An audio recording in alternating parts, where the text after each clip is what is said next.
folks, welcome to Mr. P's Film Review again. I'm here to give you my review of Men in Black International, the fourth installment of the Men in Black franchise, which was directed by F. Gary Gray, who has directed significant hits such as Straight Outta Compton, Fast and Furious 8, The Negotiator, The Italian Job. This film stars Chris Hemsworth and Tessa Thompson, who are formed together for the third time after their excellent collaborations on Thor Ragnarok.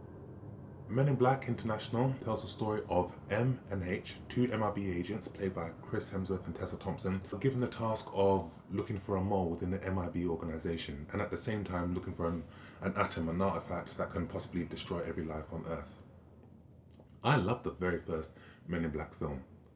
Thoroughly entertaining, beautifully written, incredibly funny, great one-liners, and great visual effects, great direction by Barry Sonnenfeld, but more importantly than that, brilliant performances and great collaboration from Will Smith and Tommy Lee Jones, who made an excellent combination. Subsequently after that, two lackluster sequels I should say, followed that really didn't do anything for the franchise. And the last film was released in 2012, and now 7 years later, we've got a new film with a new director who gives us a new set of eyes and a new vision. Having said that, with the exception of the performances of Tessa Thompson and Chris Hemsworth and their excellent chemistry together, there really is nothing more from this film. I left the cinema on this film feeling a bit lackluster. I thought, okay, so. Didn't really do much. And that's a shame. And at this point of a film or franchise, you expect the film to be going to different levels. I wanted to feel the same way that I felt when I saw Fast and Furious 5. In Fast and Furious 5, they added a new protagonist in Dwayne Johnson's character, and whereas in the first three films it was about individuality with Dominic Toretto and Brian O'Connor, in the fifth film they brought the team together to pull off a job. And they took the film in a new direction with a new trajectory, and it became one of the highest grossing films in the Fast and Furious franchise. And subsequently after that, Furious 6, 7 and 8 have all followed that particular pattern. The same way with Mission Impossible 4. Mission Impossible 1, great. Mission Impossible 2, the weakest in the series. Mission Impossible 3, so-so. But then when they did Mission Impossible 4, where they stripped it back to its aesthetics, and it was just about the team on their own, no gadgets. They added in new characters with Jeremy Renner's character. They added a new protagonist with the Syndicate, which has played significant roles in Mission Impossible 5 and 6. It took the franchise in a whole new different direction.